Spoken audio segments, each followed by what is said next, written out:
ఇదేంటో తెలుసా? దీన్ని ఫిష్ ఆయిల్ అంటారు, అంటే omega-3 ఫ్యాటీ యాసిడ్స్ అన్నమాట. ఇది మన బాడీ దానికి అదే ప్రొడ్యూస్ చేయలేదు, కాబట్టి ఈ సప్లిమెంట్ అనేది మనం తీసుకుంటున్నాం అనమాట. ఈ సప్లిమెంట్ అనేది ఎందుకు తీసుకోవాలి అంటే ఇందులో 2 టైప్స్ ఆఫ్ ఫ్యాటీ యాసిడ్స్ ఉంటాయన్నమాట. ఒకటి EPA అండ్ ఇంకొకటి DHA. ఇవి రెండు మన బాడీ ప్రొడ్యూస్ చేయదు.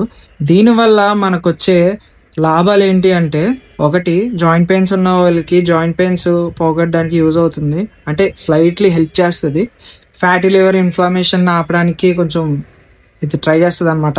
ఇది మీరు నార్మల్గా 500 mg పర్ డే కన్జ్యూమ్ చేయాలి. అంటే ఇది ఒక క్యాప్సూల్ అనమాట. ఇది 500 mg. ఇది రోజు కన్జ్యూమ్ చేయడం వల్ల, అంటే ఆఫ్టర్ మీల్, మీరు లంచ్ తర్వాత అన్నా డిన్నర్ తర్వాత అన్నా దీన్ని రోజు కన్జ్యూమ్ చేయడం వల్ల మీ స్కిన్ హెల్త్, తర్వాత హెయిర్, తర్వాత జాయింట్ పెయిన్స్ పోవడము, అండ్ ఇంకా మీ నెయిల్స్ ఇలాగే హెల్ప్ అవుతుంది అనమాట. అండ్ ఇంకొక విషయం ఏంటంటే, ఇది డాక్టర్ ప్రిస్క్రిప్షన్ తీసుకోకుండానే మీకు ఎక్కడైనా దొరుకుతుంది. దీన్ని బేస్ చేసుకుని నన్ను MBBS RMP అనకండి మళ్ళీని, ఎందుకంటే ముందు చాలా మంది అన్నున్నారనమాట, అందుకే చెప్తున్నాను. సో దీన్ని యూజ్ చేయడం వల్ల మీకు ఏదైనా సైడ్ ఎఫెక్ట్స్ ఉన్నాయి అంటే, ఒకటి మీకు నార్మల్గా ఇది వేసుకున్న తర్వాత 1 గంట 2 గంటల తర్వాత అంటే మీకు ఎండుజాబ్ తిన్న తేనుపులు, లేకపోతే ఇంకొక విషయం గ్యాస్ ఉన్న వాళ్ళు అయితే కొంచెం దీన్ని చూసి వాళ్ళకి పడుతుందా లేదా అని చూసి కన్జ్యూమ్ చేయండి.